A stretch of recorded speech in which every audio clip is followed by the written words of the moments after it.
গভীর রাতে জামিনীপাড়া ব্যাটালিয়ন ২৩ বিজিবির একটি টহল দল মাটিরাঙ্গা উপজেলার কবলছড়ি ইউনিয়নের সিংহপাড়া সীমান্ত এলাকায় বিশেষ অভিযান পরিচালনা করে ৪টি পিস্তল, এর মধ্যে ২টি বিদেশি এবং ২টি দেশীয় পিস্তল, ১৪ রাউন্ড অ্যামুনিশন এবং অন্যান্য জিনিসপত্র উদ্ধার করে।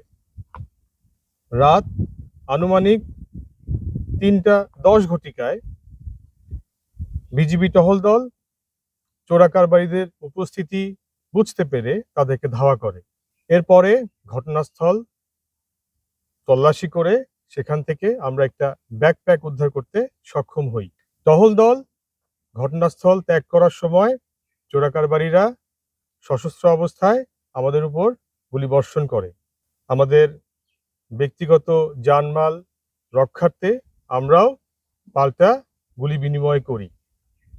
আনুমানিক ৮ থেকে ১০ মিনিট থেমে থেমে গুলিবর্ষণের এক পর্যায়ে চোরাকারবারিরা সেখান থেকে পালিয়ে যেতে বাধ্য হয়। এই ঘটনায় উভয় পক্ষেরই কোনো ধরনের হতাহতের ঘটনা জানতে পারা যায়নি। জামিনীপাড়া ব্যাটালিয়ন ২৩ বিজিবি দায়িত্বপূর্ণ এলাকার অবৈধ অনুপ্রবেশ সহ অস্ত্র, গোলাবারুদ এবং মাদক পাচারের রুটসমূহ ইতিমধ্যেই শনাক্ত করেছে এবং নিবিড় পর্যবেক্ষণ ও কঠোর নজরদারির মাধ্যমে সীমান্ত পাহারা দিচ্ছে। আমাদের কাছে ইনফরমেশন ছিল যে এখান দিয়ে অস্ত্র পাচার হতে পারে। আমরা বেশ কিছুদিন ধরেই আমাদের এই অভিযান পরিচালনা করার চেষ্টা করছি বা করে আসছি। তো গতকালকে আমরা গভীর রাতে চোরাকারবারিদেরকে দেখতে পেরেছি দূর থেকে, বাট আসলে পরিষ্কারভাবে বোঝা যায় নাই যে তারা কি এই এলাকার স্থানীয় লোক নাকি বাইরে থেকে এসছেন। আমাদের এখানে যারা বিভিন্ন গোয়েন্দা সংস্থার জনবল আছেন, সংগঠন আছেন, তাদের সাথে আমরা যোগাযোগ রেখেছি।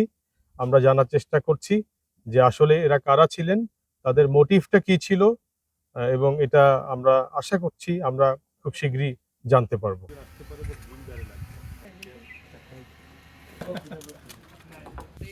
এটা তো দেখা যাবে না।